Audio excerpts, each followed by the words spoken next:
Si quieres solucionar un problema personal, algo en tu relación de pareja o solamente quieres consejería, algunas preguntas respecto a la sexualidad, por supuesto, márcanos 681-1993, el centro especializado en psicología y sexología integral, el primero en la región con más de 8 años de experiencia. Somos tu mejor opción. Roberta Medina, psicóloga, sexóloga y terapeuta sexual, 681-1993 o búscanos en Facebook como Sexo con Roberta.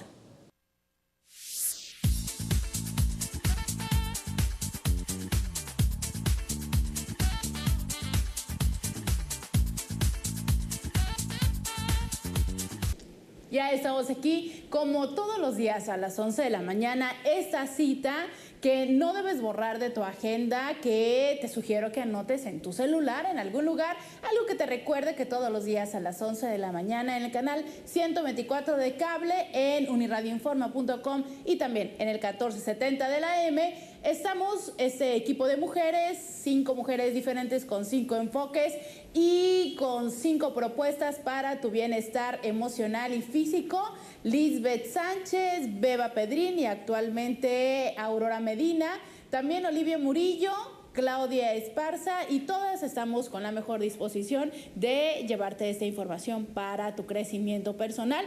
Hoy es jueves de sexualidad y pareja y te saluda Roberta Medina, psicóloga, sexóloga y terapeuta sexual, siempre con el placer de agradecer a Dios por la oportunidad de poder volver a coincidir contigo, con las personas que nos están escuchando a través de Uniradio en el 1470 de la M. Y bueno, si estás viendo nuestra repetición en nuestro canal de YouTube, también bienvenido seas.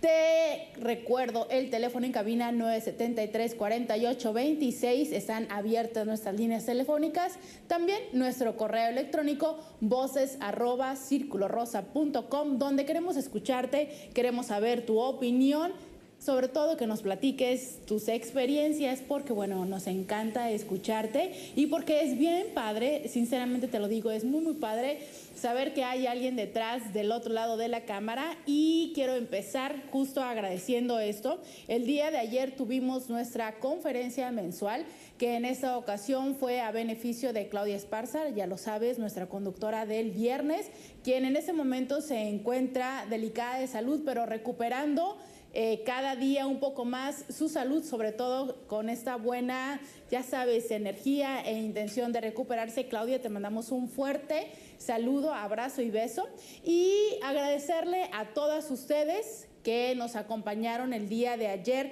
en el campestre, como cada último miércoles de cada mes, donde tenemos este taller y conferencia para ti. Pues bueno, el día de ayer nos acompañaron muchas y es muy padre que nos hagan saber sus comentarios respecto a que nos ven y cosas así, ¿no? Es muy padre porque es como un gran grupo de amigas donde de repente te platican, oye, sabes, me da gusto saber de ti, el hecho de que estén tan al pendiente o conozcan, por ejemplo, en mi situación, mi evolución de cómo ha sido respecto a mi salud, o que de repente te platican de, oye, ¿sabes qué? Tal color de cabello, tal corte te sienta bien. Digo, es muy padre tener este gran círculo de amigas donde nos vemos frecuentemente y donde, pues bueno, estamos al tanto unas a las otras y sobre todo saber que están en sintonía con nosotros. Muchas gracias por su apoyo, por todas aquellas personas que participaron. Gracias a quienes patrocinaron los regalos de la rifa, especialmente a Casa Daquini, quien es el segundo mes que nos apoya, regalándonos un mes de meditación, clases de Reiki, clases de meditación por un mes, nos dio sesiones de Reiki para niños, sesiones de Reiki para adultos, y bueno, quien estará mañana en el programa viernes también hablando respecto a actividades en Casa Daquini, muchas gracias. También nos patrocinaron una comida para 2 personas en el restaurante Rodeo, y bueno, sesiones de Reiki con Liz Sánchez, con Jimena González, una sesión de coaching con Beba Pedrín, algunos artículos y joyería de Mari Carmen Valderas, quien cada mes está con su mesa ofreciendo sus productos en la conferencia. Y también rifamos unos paquetitos, unos sexy packs de paquetitos de, ya sabes, como lubricantes, saborizantes, algún vibrador y cosas interesantes que también están en la mesa de los placeres. En cada evento de Círculo Rosa hay una mesa donde puedes acercarte a preguntar respecto a productos para tu erotismo. Y bueno, todos estos son los regalos que tuvimos el día de ayer en la rifa. Muchas gracias a los patrocinadores. Te invito a que el próximo último miércoles del mes acudas. Estaremos dando un tema muy interesante sobre el matrimonio. Lo estoy cocinando. El próximo mes me toca darlo a mí. Y bueno, estamos esperando tus correos donde nos digas qué tema te gustaría que tratáramos. Estoy pensando algo así como tips para mantener el matrimonio. Y bueno, pues si quieres algún tema en particular de los cuales les interesa a ustedes saber, por supuesto que para nosotros nuestra intención es llevarle información que sea de su utilidad. Entonces escríbenos voces@circulorosa.com, 973-4826, el teléfono del estudio. Y el día de hoy quiero platicar con ustedes acerca de un tema que, bueno, sinceramente la verdad me parece, incluso desde lejos, desde no estarlo viviendo, un tema difícil, un tema que en algún momento puede ser complicado de entender, en otro momento las sensaciones y los sentimientos creo que pueden ser muy fuertes y como arrebatadores. Y esto, de alguna manera, el programa de hoy tiene la mejor intención para ti que eres madre, padre, abuela, abuelo de algún chiquitín que tiene problemas cardíacos. El día de hoy queremos platicar acerca de cómo es la vida de ellos, cómo es las circunstancias viviendo con ellos. Y para eso, pues bueno, la verdad es que tengo una invitada de súper lujo a quien me va a dar muchísimo gusto volver a ver y compartir el estudio aquí. Ya sabes que, por supuesto, siempre tenemos la mejor intención de aquí en Círculo Rosa, invitar a personas que son expertas en estos temas, y hoy, por supuesto, que no es la excepción. Te aseguro que la vas a amar. Es una persona encantadora y tiene amplia experiencia en poder informarte, poder contestar tus preguntas respecto a qué pasa cuando un pequeño, ya sea recién nacido o a lo largo de sus años de infancia, quizá también de adolescencia, da en algún momento algún padecimiento cardíaco, cómo poder atenderlo y sobre todo todos estos cambios que de alguna manera se llevan. Hemos hablado en los últimos meses que hemos abordado un poco más a profundidad temas de salud, de cómo es que el padecimiento que pueda tener algún miembro de la familia afecta e impacta directa o indirectamente a toda la familia, y más cuando es un pequeño que de alguna manera puede ser distinto o diferente e incluso difícil poder entender cómo son los síntomas, porque bueno, digo, si los adultos en momentos nos es complicado explicar si el dolor nos arde o te quema o es punzante o cómo, ¿no? De repente solamente es como, ¿sabes qué? Me duele mucho, cállate, no quiero saber nada del mundo. Imagina un pequeño que todavía no tiene la posibilidad y la estructura del lenguaje, que es a lo que se va aprendiendo, toda esta facilidad de cómo poder ir hablando y explicando que se da al momento de la madurez cerebral, y cuando ellos todavía no tienen este contenido de palabras y que de alguna manera puede ser difícil para ellos expresar qué es lo que están sintiendo, y todas estas situaciones que de alguna manera pueda ser distinto para ellos poder explicar porque están bajo un tratamiento, porque de alguna manera tienen que recurrir al hospital, cómo es que se vive esta situación. Y sabemos bien que un pequeño, cuando llega a la familia, al seno familiar, siempre es motivo de alegría. De alguna manera se genera toda esta expectativa que nos dan los 9 meses de embarazo, y que de alguna forma vamos preparando el espacio, la familia, para recibir a este pequeño. ¿Qué sucede cuando esta niña o niño tiene un padecimiento que de alguna forma genera un impacto en todos, en los padres, los abuelos, los tíos, que tiene consecuencias de diferente índole? Desde la manera de cuidarle, porque bueno, posiblemente ahora ocupe medicamento, ocupe ciertos procedimientos que pueden implicar, insisto, su estancia en el hospital, o algún cuidado especial que pueda determinar horarios, tiempos, procedimientos, o la cuestión económica, que sabemos que de alguna forma tener un hijo y que un pequeño llegue a nuestra casa de muchos momentos y factores implica una inversión económica que cuando esto se complica con algún padecimiento, la necesidad de la derrama económica es mayor y hay momentos en que pueden no haber los recursos necesarios y esto ser una fuente de estrés y de preocupación para la familia, y lo sabemos bien que bueno, es poco posible que de alguna manera consideremos que nuestro hijo pueda llegar a tener una enfermedad. Cotidianamente vamos pensando que bueno, va a salir bien, que todo está, no sé, correcto, ¿no? De repente el gran problema resulta el color del que queremos pintar el cuarto o los muebles, y la realidad es que no estamos preparados, o pocas veces pensamos o nos cruza por la idea y nos preparamos para una situación que pueda ser diferente de lo tradicional. Es frecuente que sea el propio miedo que genera la enfermedad, que genera algún padecimiento que ni siquiera nos permita irnos preparando ante esta situación. Y un pequeño enfermo puede ser incluso una posibilidad y una invitación a que la familia se congregue de una forma distinta. ¿Cómo atender cuando un pequeño pueda tener un padecimiento de su corazón? Hoy vamos a platicar de eso aquí en Círculo Rosa. Te invito a que te quedes con nosotros y también te invito a que si tú estás iniciando o quieres iniciar un proceso de psicoterapia, marques 681-1993, que ya nos quedan muy pocos espacios de beca. Ampliamos nuestros días de becas y aún así nos quedan pocos espacios. Entonces, márcanos 681-1993. Psicoterapia a 200 pesos. También tenemos el servicio de psicología infantil, entonces llámanos 681-1993, el teléfono del Centro Especializado en Psicología y Sexología Integral.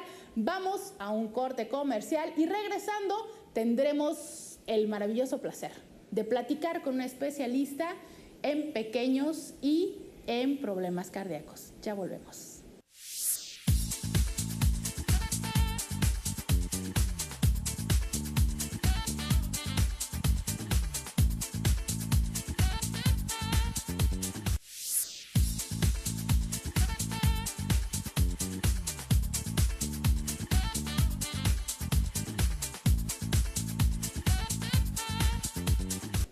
Ya estamos aquí de regreso y bueno, la verdad es que el día de hoy me da muchísimo gusto recibir a esta invitada aquí en el estudio. Y bueno, no solamente por todo el conocimiento y la experiencia que ella tiene, sino porque, bueno, ustedes que han estado acompañándome a lo largo de todo este evento en mi vida, es el último ángel que me faltaba presentarles y que me acompañara aquí en el programa.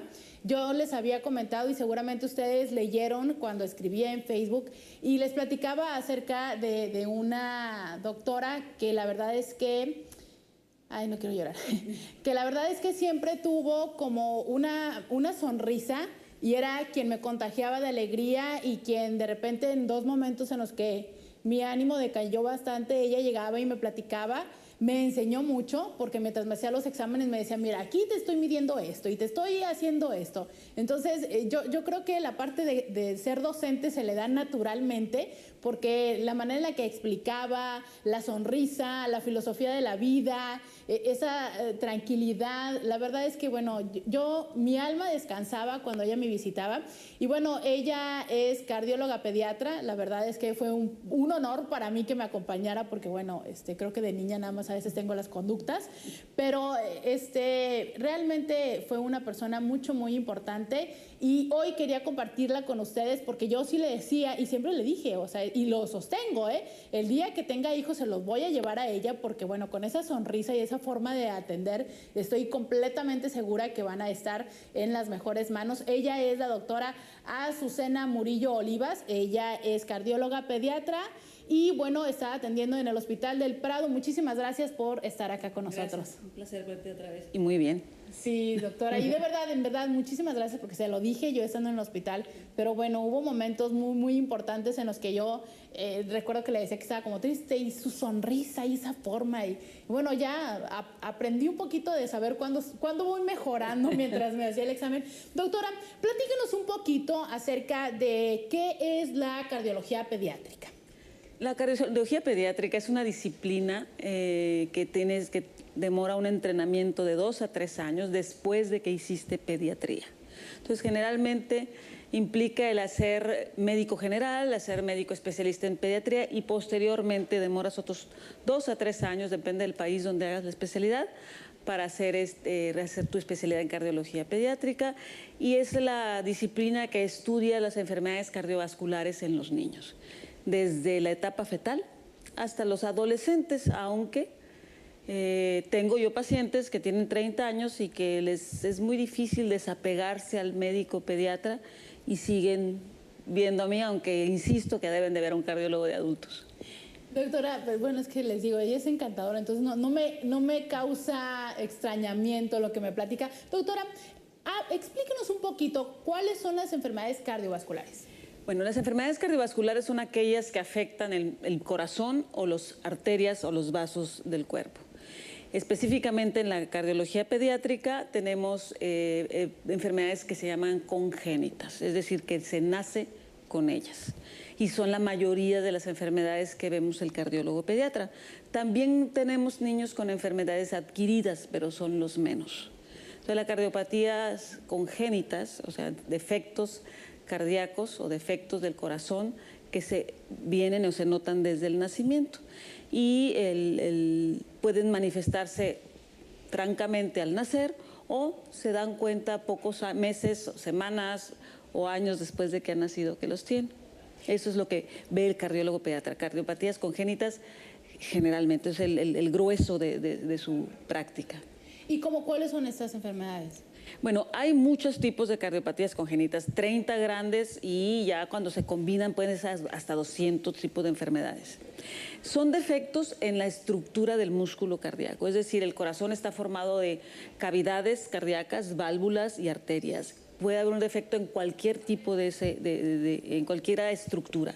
Puede ver que existe en una de las paredes que divide el lado izquierdo de derecho del corazón, haya una perforación, haya una comunicación, que una válvula no se haya formado o que una válvula esté muy gruesa y no funcione en forma adecuada, que el corazón haya tenido defectos mucho más serios, como que las arterias salgan de la cavidad equivocada, que una válvula tenga... Su función es permitir el flujo de sangre, que no lo permita, también permitir que el flujo de sangre no regrese a cierto sitio y que tenga fuga. Hay diferentes tipos de defectos, o que haya obstrucciones en las arterias, y esos son dependiendo de la severidad, de la localización del defecto, es las manifestaciones clínicas, que pueden ser ninguna. Puede ser el niño completamente sintomático, ningún síntoma, puede tener manifestaciones leves o incluso severas que le impiden tener un adecuado crecimiento y desarrollo. Y decía usted que hay también otro grupo que son las adquiridas. ¿Cómo es que un niño puede adquirir una enfermedad en el corazón? Bueno, por fortuna son pocas. Una de las más frecuentes, por comentarles, es una enfermedad que se llama enfermedad de Kawasaki. Se le da el nombre no por el de la moto, sino porque el doctor japonés Kawasaki se apellida, en el 57 describió una enfermedad de difícil diagnóstico porque se manifestaba como si fuera un problema viral. Tienen un rash, luego aparecen los ojos, se ponen muy rojos, las conjuntivas, la lengua parece que es una fresa, fiebre de difícil control, muy irritables, los chicos pueden incluso confundirse con cuadros de meningitis, el corazón acelerado, edema de las manos, empiezan a descarapelar sus manitas y sus labios, y el problema es que es una enfermedad de las arterias, se le llama una vasculitis, un vaso arterial, se inflama la arteria y todas las arterias de cierto tamaño que están en la piel y en diferentes órganos se afectan, y el peligro de esta enfermedad es que afecta a las arterias coronarias.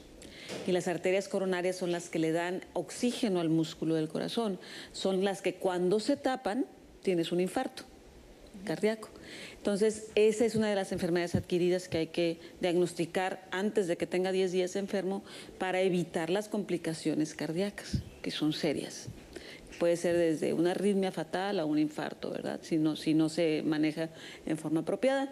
Hay otras enfermedades, la fiebre reumática, otras enfermedades que le llaman de la colágena, que son autoinmunes, es decir, que el cuerpo crea defensas contra su propio cuerpo y ataca ciertos órganos, arterias o válvulas del corazón, pero son las menos frecuentes.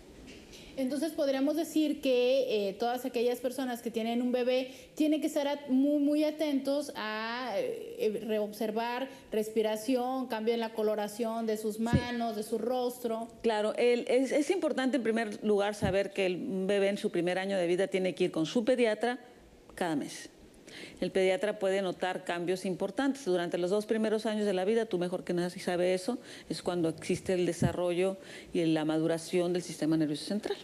Entonces, si no detenemos un adecuado seguimiento en un niño, entonces hay una enfermedad que puede comprometer su desarrollo y no la detectas en etapa temprana, pues estás comprometiendo también todas sus capacidades cognitivas y demás. Entonces, un niño tiene que ir cada mes al pediatra. Si llega una enfermedad con un cuadro gripal o un rash o fiebre, el pediatra es el primero que va a sospechar que se trata de una enfermedad Kawasaki, en este caso hablando de ello, y quien lo va a derivar al cardiólogo. Porque siempre el médico de primera línea tiene que ser su pediatra, y ya el pediatra, cuando sospecha que hay algo en el corazón, por ejemplo, que haya un ruidito extra, que es lo que llamamos un soplo, o que la presión arterial no esté apropiada, o que la coloración de la piel sea moradita, que eso es lo que le llamamos cianosis, entonces él ya le envía al cardiólogo pediatra, que ya nosotros los que hacemos el trabajo es discernir, o bueno, si es problema cardíaco o no es problema cardíaco, y qué sigue, ¿no? Doctora, dentro de lo que yo estuve leyendo, decía, encontraba las estadísticas que aproximadamente 1 entre cada 120 y en algún otro lugar entre cada 125 niños nacen con un problema cardíaco. Sí, las cardiopatías congénitas son los defectos de nacimiento más frecuentes que hay. Nacen 1 de cada 110 a 1 de cada 125, está bien, eso es más o menos la estadística. No tenemos una estadística muy fidedigna en México, pero sabemos que esa es la incidencia, es decir, cuántos niños nacen con defectos cardíacos. Es 8 por 1000, por cada 1000, o 1 por cada 100, 110, perdón, 120, 125, están bien esas estadísticas. Y veía yo que más o menos casi como 1/5 de estos niños llegan a morir. Sí, de hecho, la primera causa de muerte en las unidades de cuidados intensivos neonatales son problemas cardiovasculares, defectos congénitos, son los que más fallecen. Y cuando son defectos muy graves y no se detectan en forma temprana, como podría suceder en las áreas rurales de nuestro país, pues lógicamente la posibilidad de vida es muy pobre, ¿no? Sí, tienen una alta mortalidad cuando son defectos serios. Cuando son defectos leves, la posibilidad de vida es igual que cualquier otro ser humano. Hay que tomar ciertas precauciones, que para eso está el cardiólogo pediatra, para explicarles qué precauciones hay que tomar. Y justo eso me llamó mucho la atención, lo que usted comenta, que cuando de alguna manera hay un diagnóstico adecuado, pero sobre todo una intervención correcta, la expectativa de vida cambia mucho. Según lo que leía, por ejemplo, decía que un paciente con cardiopatía cianática tiene una experiencia de vida de 1.4 años, pero que si se le hace una intervención, su expectativa de vida cambiaba automáticamente a 45 años de vida. Entonces realmente estamos hablando de que efectivamente puede ser un problema que tiene implicaciones severas, pero que si se hace un diagnóstico correcto y una intervención adecuada, podemos tener una mejor expectativa de vida. Regresamos después de esta pausa comercial para platicar un poco más acerca de qué situaciones hay que estar al tanto, cuáles son las posibles intervenciones y qué hacer ante esta situación. Ya volvemos.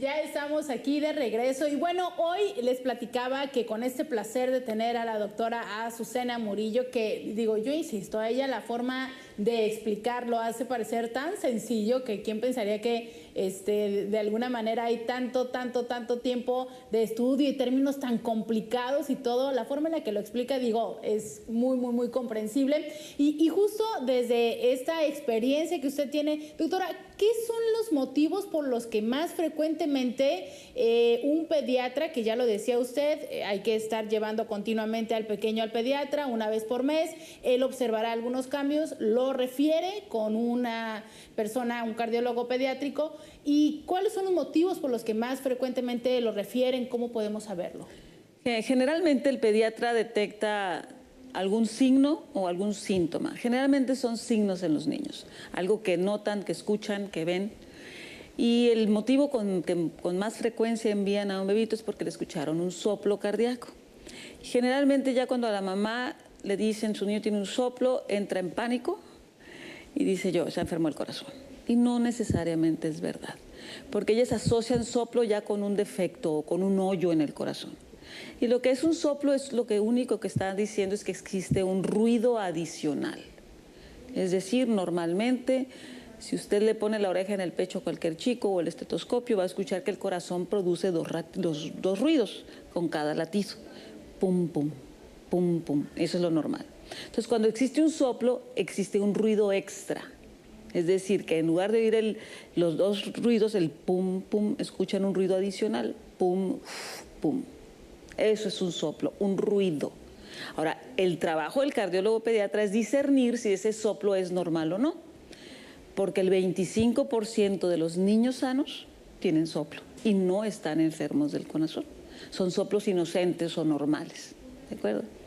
Entonces, ese es uno de los motivos de consulta más frecuentes. El soplo cardíaco, alteraciones en el ritmo cardíaco, que le llamamos arritmias, dolores de pecho, dificultad para ganar peso, son los motivos que más frecuencia envían a los chicos al cardiólogo.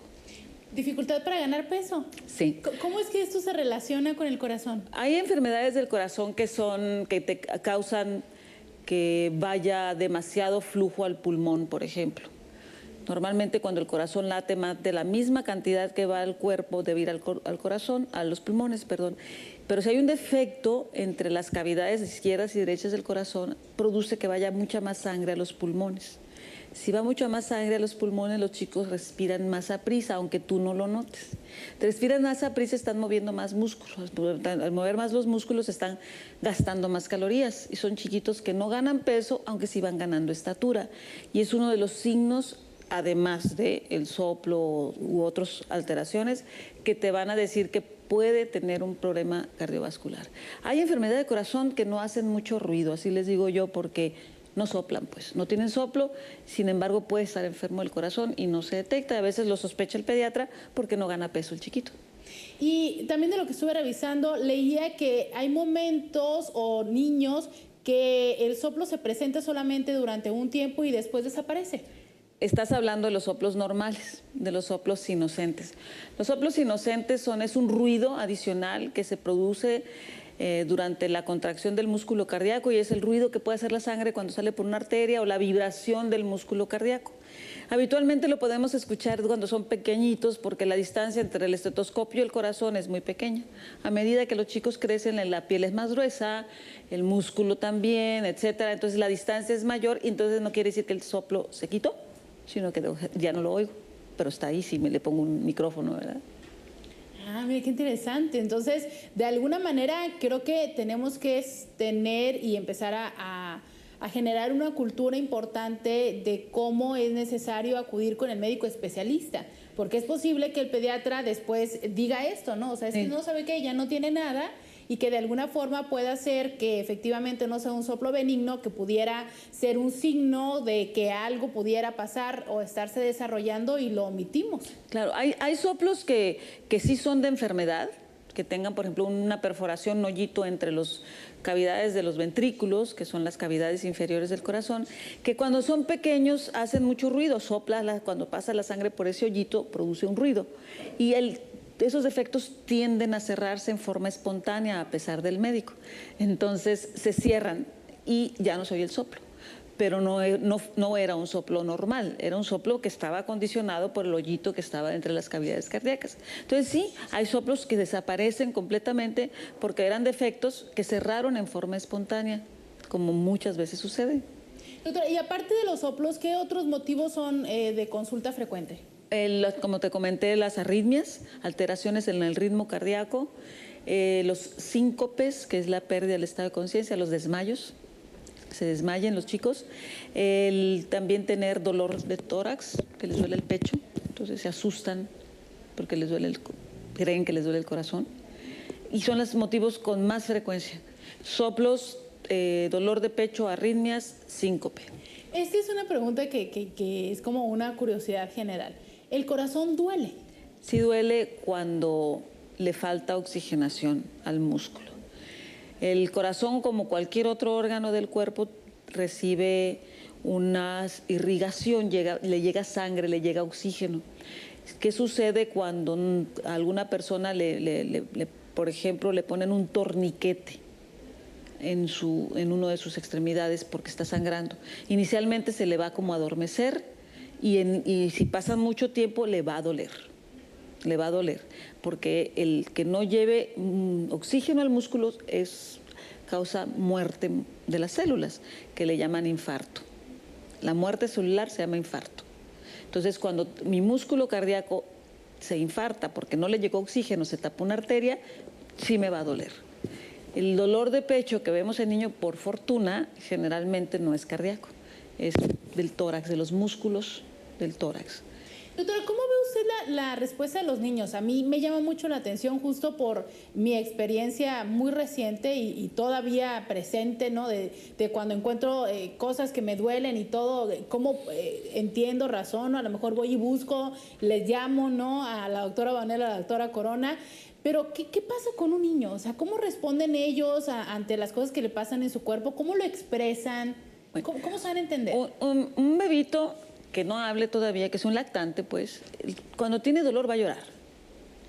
Y va a ser fácil, o bueno, relativamente fácil discernir si es un llanto por otra cosa.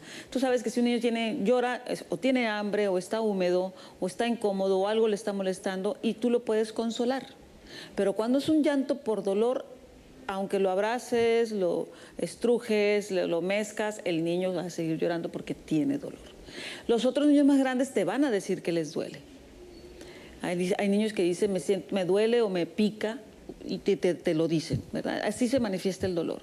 De hecho, niños que están sedados o anestesiados, ¿cómo sospecha el médico que tiene dolor? Porque se le empieza a acelerar su corazoncito o le sube la presión. Entonces está en una cirugía y está despertando la cirugía y de repente se acelera el corazón, seguro es que está despertando y tiene dolor. Entonces, son esas las manifestaciones clínicas. Básicamente, un lactante que tiene dolor es un niño que va a llorar y no lo vas a consolar fácilmente hasta que le des algo para el dolor, pero tienes primero que hacer el diagnóstico que le duele, ¿no? O sea, sobre todo los niños que generalmente lloran por problemas de tubo digestivo, que los cólicos, o que les cae mal la leche, que se distienden mucho. Y es el típico niño o el niño que tiene reflujo, que llora toda la noche. Y entonces la que llega siempre muy afectada siempre es la mamá, que llega con unas ojeras y que no ha dormido y está muy irritable, y el chiquito es el que pasó toda la noche llorando, tuvo dolor, aunque se ve más afectada la mamá. Sí, de que de alguna manera esto es importante, ¿no?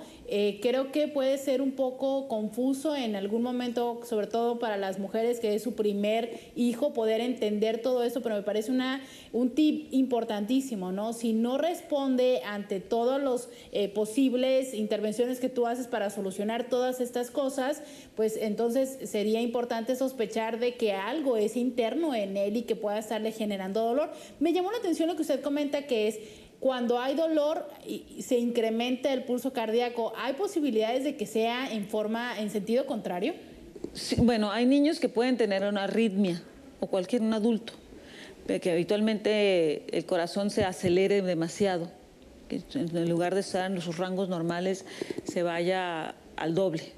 Entonces eso puede el niño confundirlo con dolor porque siente una sensación extraña en el pecho y te va a decir que le duele cuando realmente lo que tiene son alteraciones del ritmo.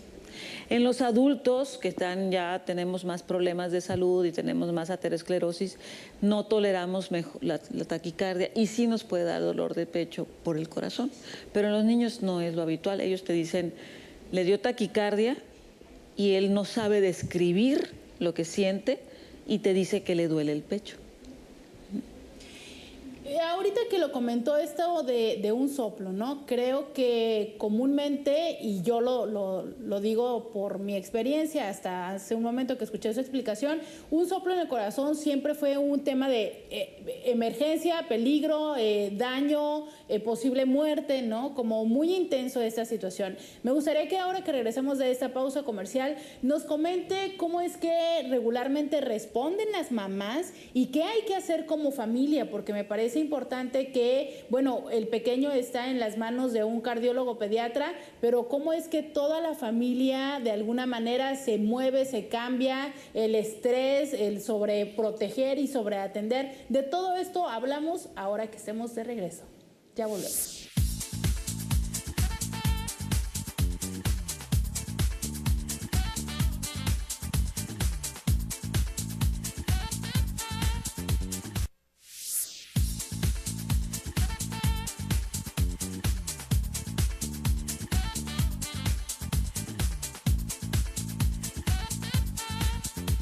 Y bueno, ¿qué pasa con una mamá que puede escuchar del cardiólogo pediatra, su niño tiene un soplo o tiene arritmia? ¿Cuál es la respuesta regularmente para las mamás? ¿Qué les podríamos decir a las mamás para que sepan qué hacer en esta situación? Bueno, primero el darle una noticia a un papá o una mamá acerca de que su niño tiene un defecto cardíaco es una cosa devastadora. Es una noticia que no les cae nada bien. Es una mala noticia, pues. Entonces, el papel del cardiólogo pediatra, además de diagnosticar, el promover el tratamiento, ya sea médico o quirúrgico, es tratar de apoyar a la familia y no decirle que es un evento fatal necesariamente. La mayoría de las cardiopatías congénitas tienen arreglo, gracias a Dios, ¿verdad? Ya están más, ha mejorado mucho la técnica quirúrgica y algunos otros medicamentos. Entonces la idea que a mí me parece que debemos hacer los médicos es tratar este problema como una situación que tiene remedio. La mala noticia es que sí tiene un defecto cardíaco. La buena noticia es que tiene arreglo. Entonces, y apoyar a la familia porque les cambia la dinámica familiar. La primera pregunta es ¿por qué nació así mi niño? O sea, y ya están buscando culpables. Así somos los seres humanos. Y la verdad es que en el 85% de las veces no tenemos una causa real. Entonces le llamamos multifactorial. Tú sabes cuando no sabemos qué es. Sí, eso me encanta de las ciencias. Entonces es factor materno, un poquito factor paterno, un poquito factor ambiental que se conjuntaron para que el bebé tuviese un defecto cardíaco. Entonces ya no, que tú llegaste borracho, no tiene culpa, no viene por ahí. Hay otras que sí se pueden saber, son por ejemplo pacientes que están tomando litio o que son diabéticas o que son alcohólicas, sí me pueden llevar y originar un problema de este tipo. Pero solamente en el 15% de los casos podemos saber la causa de la cardiopatía. Una vez que ya les dejas tranquilos de que no hay tal, que no son culpables, que fue un accidente, se les explica la naturaleza de la enfermedad. Es bien importante explicarles la forma más doméstica posible, porque no son médicos, no conocen. Les digo, tiene una comunicación interventricular, la presión de su pulmón, pobrecitos, o sea, no entienden nada. Entonces tienes que hacerles un dibujo, hablarles de la forma más sencilla. Entre mejor comprendan la patología de su niño, mejor va a ser el cuidado que le van a dar. Claro, pues pueden estar más tranquilos incluso de saber qué es lo que está sucediendo. Entonces, una vez que ya les explicas la naturaleza del problema, cuáles son los cuidados especiales que va a tener en cuanto a su alimentación, si va a tener que ir con más frecuencia con su pediatra, el tipo de inmunizaciones que tiene que tener, que si le vamos a incrementar o no las calorías, que si le voy a o no bajar a la sal, cosas que cada paciente se individualiza, no es lo mismo para todos. y explicarle el seguimiento que requiere un niño, o sea, no nomás es verlo ahorita y verlo en 5 años, cada determinado tiempo todo también depende del paciente y las alternativas de tratamiento. Si es tratamiento médico, es decir, solamente con fármacos, si es tratamiento intervencionista, que implica meter un catéter al corazón y reparar algo, o bien si es un tratamiento quirúrgico en donde hay que abrir el pecho, ¿no? Entonces, y después de eso, el pronóstico. O sea, ok, ya me lo operaste, ahora que sigue, ¿qué tipo de vida va a poder tener el chico? Ahora, los niños que nacen con una cardiopatía congénita, el 85% llegan a la edad adulta y tienen una vida normal. Doctora, ¿cómo explicarle al pequeño? O sea, ¿todos requieren explicación o nada más unas? La parte de la alimentación, ¿cómo hablar con el niño? Porque de repente me parece que si como adulto, y lo digo con pleno conciencia, ¿no? Saberte que tienes una enfermedad no es sencillo, como pequeño, ¿cómo se le explica? Bueno, es difícil, ¿no? El chico siempre que va al médico y le tiene que hacer algo, lo cree que es un castigo, ¿no? Sobre todo cuando... Incluye agujas. Exactamente. Generalmente los niños de menos de 6 a 8 años no comprenden mucho. Tú sabes, ¿no? El concepto de muerte no está muy claro hasta cierta edad escolar, ¿verdad?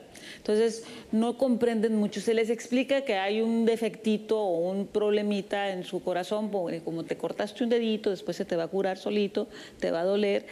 Se les explica lo más sencillo que se puede. A medida que van los chicos creciendo, ya a veces ellos mismos hacen preguntas, no todos, otros se mantienen así como entre menos sepa mejor. Y la adolescencia, que es tan difícil porque eso es cuando empiezan las conductas de riesgo. Los piercings, los tatús, los tatuajes, el alcoholismo, el fumar, en un paciente ya cardiópata. Entonces es una edad difícil. Yo bromeo con ellos. Les digo, ya estás en la edad de la aborrecencia, pero bueno, ¿qué vamos a hacer? Y es difícil, pero sí se les trata de explicar de la manera más sencilla, utilizando juegos, ejemplos.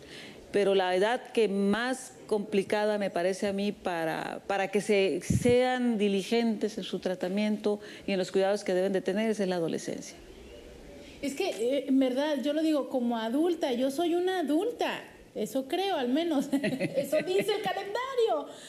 De repente todavía hay cosas que me cuesta trabajo entender que es parte de mi nueva vida, que digo, y es que ya se supone que tengo un grado de madurez y de trabajo personal y todo. Entonces, por supuesto que cuando estás siguiendo el desarrollo y que ves todos los amiguitos, todos los de la escuela hacen esto, ahora esta es la siguiente cura, ¿no?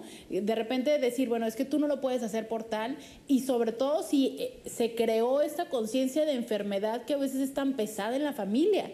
Si siempre lo vieron como el niño enfermo o el sobrinito enfermo, como si estuviera dañada la mercancía, caray, o sea, al momento de la adolescencia me imagino que la rebeldía está a todo lo que da. Sí, fíjate que generalmente son chicos buenos, no, los que yo tengo pacientes son niños bastante conscientes, tengo algunos que sí tienen sus actividades de riesgo y tenemos largas charlas. Y otra cosa que enfatizo yo con los papás es que si tienen una vida más o menos normal, les digo, trátenlos normal, no me lo traten diferente al hermano, porque si no lo estás haciendo un chico discapacitado, no van a tener la capacidad de frustración, no van a manejar la frustración, porque el niño que no llore, que no esto, que no, y le dan, y le dan, y le dan, y el día que va a la escuela, él quiere un juguete y no lo puede compartir. Entonces tienes que tener mucho cuidado en que no traten tan diferente. Habrá cosas que no puede hacer, quizá no puede ser un atleta de alto rendimiento, pero sí puede jugar una cascarita de fútbol, ¿me explico? Entonces hay cosas que podemos hacer y que tratar de integrarlos a la vida normal lo más que se pueda, lo que le permita su fisiología, su corazón, pero no tratarlos diferente, porque si no, no les estás ayudando, les estás haciendo un hándicap, les estás haciendo una discapacidad, no tienen la capacidad de frustrarse, tienen problemas antisociales, etcétera. Tienen muchas en el área psicológica que puede afectar a un paciente, independientemente de las implicaciones que tiene con los hermanos y los papás. Claro. Doctora, pues esto es un tema muy, muy amplio, se nos está terminando el tiempo. ¿Algo con lo que le gustaría concluir este programa? Bueno, agradezco tu invitación, me encanta ver que te luces estupenda, no parece que estuviste enferma. ¿Te estás cuidando? Esa es una pregunta al aire, doctora. Sí, no, bueno, cuidando tu salud en general. Claro que sí. Entonces, nomás les recomiendo, o sea, acordémonos que no podemos exigirle a ningún niño nada que no hagamos nosotros. Así que yo quiero tener una vida saludable desde el punto cardiovascular, tiene que empezar con el ejemplo. Doctora, el teléfono donde la puedan encontrar. El 621-0131, estoy en el Hospital del Prado, a sus órdenes. Muchísimas gracias, doctora, por haber venido aquí y por haber estado en todos esos momentos importantes de mi vida y precisamente por haber ayudado a que hoy continúe con vida. Gracias, doctora. Un placer. Y efectivamente, si tú tienes algún pequeño, pues bueno, ya sabes, en el Hospital del Prado puedes encontrar a la doctora Susana Murillo. Si no, también en nuestro Facebook tenemos sus datos y vamos a estar teniendo este programa. Te invito a que llames al 681-1993 si tienes interés en iniciar un proceso de psicoterapia. Recuerda que tenemos algunas becas a 200 pesos. Mañana estaremos aquí para generar una muy buena vibra para Claudia Esparza, a quien le mandamos de nueva cuenta un fuerte saludo y un abrazo. Muchísimas gracias por estar aquí y recuerda que efectivamente la manera en la que nosotros como adultos vayamos comportándonos hacia la vida y efectivamente como nos cuidemos o no nos cuidemos es el mejor ejemplo para nuestros pequeños que nos rodean. Muchísimas gracias por habernos acompañado. Te invito sábado y domingo a las 11 de la noche, 1 de la mañana y 3 de la mañana, Sexo con Roberta, que este programa se dedicará para responder a todas las preguntas que tú nos envías. Hasta pronto.